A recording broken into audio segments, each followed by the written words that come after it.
सभी दर्शकों को मेरा प्रणाम। स्वागत है आपका हमारे चैनल प्रभात कहानी में। आज मैं आप सभी दर्शकों के लिए विनायक जी और तुलसी माता की छोटी सी कथा लेकर आई हूँ। हर कथा के पीछे सुनी जाने वाली विनायक जी की कथा शुरू करते हैं। एक गांव में भाई बहन रहते थे। बहन का नियम था कि वह भाई का मुंह देखकर ही खाना खाती थी। बहन की दूसरे गाँव में शादी कर दी गई। वह ससुराल का सारा काम खत्म करके आती और भाई का मुंह देखती। रास्ते में झाड़ियां ही झाड़ियां थी। उन झाड़ियों के बीच गणेश जी की मूर्ति और तुलसी माता का हरा भरा पौधा भी था। वह रास्ते भर कहती जाती, हे भगवान, मुझे अमर सुहाग और अमर पीहरवासा देना। झाड़ियों के कारण उसके पैर में कई बारी कांटा भी चुभ जाता था। एक दिन उसके पैरों से खून निकल रहा था।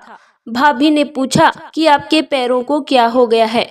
तो बहन बोली कि रास्ते में झाड़ियों से मेरे पैर कट गए।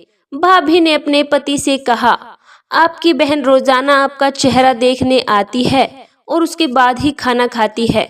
वह जिस रास्ते से आती है वहां झाड़ियों के कारण उनके पैर कट जाते हैं।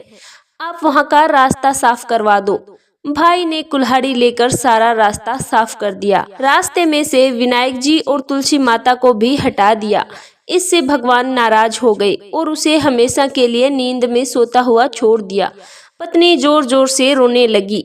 बहन रोज की तरह भाई का मुंह देखने निकली तो उसने देखा कि रास्ता साफ है। उसने देखा कि विनायक जी की मूर्ति भी वहां पर नहीं है और तुलसी माता का पौधा भी उखाड़ दिया। उसने विनायक जी की मूर्ति को स्थापित किया और तुलसी माता का पौधा लगाया। वह भगवान के पैर पकड़कर बोली, हे भगवान, अमर सुहाग देना, अमर पीहरवासा देना। इतना कह के वह आगे चलने लगी। इतने में ही आकाशवाणी हुई। भगवान ने कहा कि बेटी, खेजड़ी के पेड़ की 7 पत्तियां ले जाकर उन्हें कच्चे दूध में घोलकर तेरे भाई को छींटे मारना, जिससे तुम्हारा भाई उठ खड़ा होगा। यह बात सुनकर वह दौड़ती हुई अपने भाई के घर गई। उसने देखा कि भाभी रो रही थी। वह दूध से भरा बर्तन लाई और उसमें खेजड़ी की पत्तियां घोली। दूध के छींटे मारते ही भाई उठ गया। भाई ने उठते ही बहन से कहा कि इस बार तो मुझे बहुत गहरी नींद आई। बहन बोली, ऐसी नींद किसी को भी ना आए। बहन ने भाई से कहा, भैया, आपने रास्ता साफ किया तो आपने विनायक जी की मूर्ति भी उखाड़ दी। जब मैं आई तो वापस मूर्ति स्थापना की और विनायक जी ने मेरी पुकार सुनी।